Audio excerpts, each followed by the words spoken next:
चालू करो बे। चलो भाई देखो। तो इनके लिए अर्ज किया है। इरशाद इरशाद। लालू बोले राबड़ी से ऐसा बेटा आएगा, लालू बोले राबड़ी से ऐसा बेटा आएगा जो जल्दी देश से भाजपा को भगाएगा। देखा देखा देखा। फिर मैं कंप्लीट कर लूं। देखिए कहते हैं इरशाद और उसके बाद जो है बीच में कूदने लगते हैं डर के मारे। ये डर अच्छा है, अच्छा, क्योंकि ये चारा घोटाले वाले हैं। तो मैंने कहा बोल बोल। हाँ। लालू जी कह रहे राबड़ी से ऐसा बेटा आएगा, हाथ में रखेगा माचिस लेकिन लालटेन बुझ जाएगा। Not bad, not bad. Now you. तो यहाँ भाजपा प्रवक्ता हैं, उनकी जो शायरी है वो सस्ती हो रही है, घुसपैठिया करते हैं। तो ये तो दिखाता है ना प्रधानमंत्री पूरी तरह से इनकॉम्पिटेंट है कि देश के प्रधानमंत्री घुसपैठिया घुस कैसे रहा है। बात तो सही है। बिहार में विकास किस चीज का होता है? आते हैं हल्की हल्की बातें करके चले जाते हैं और कैसे बुलाते हैं लोगों में। मेरे को एक बात से सबसे बड़ी आपत्ति है, मैं सुधारती हूँ। क्या?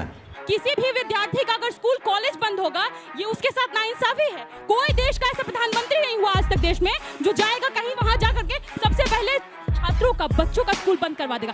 कह दो कि ये झूठ है। अरे हम भी तो यात्रा करवा रहे हैं, 17 तारीख से चल रही है ना हमारी यात्रा। कौन सा स्कूल बंद हुआ? उन्होंने कहा कि उनको सबसे बुरा लगता है जब नरेंद्र मोदी जी आते हैं बिहार में प्रचार करने के लिए और स्कूल को बंद कर दिया जाता है। तो आप जान लीजिए कि नरेंद्र मोदी जी इतने लोकप्रिय नेता हैं कि उनको देखने के लिए इतनी भीड़ उमड़ती है।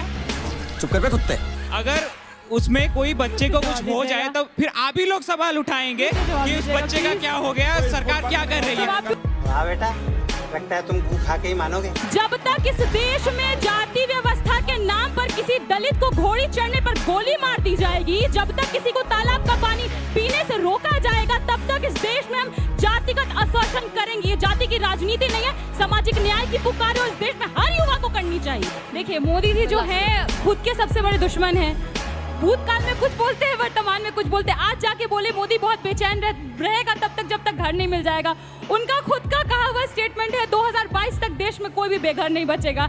इसलिए देश में प्रधानमंत्री मोदी देश हित में सिर्फ एक काम कर सकते हैं, वो है इस्तीफा देना। इस्तीफा देंगे, देश बहुत बढ़िया रास्ते पर चल पड़ेगा। क्यों हिला डाला ना।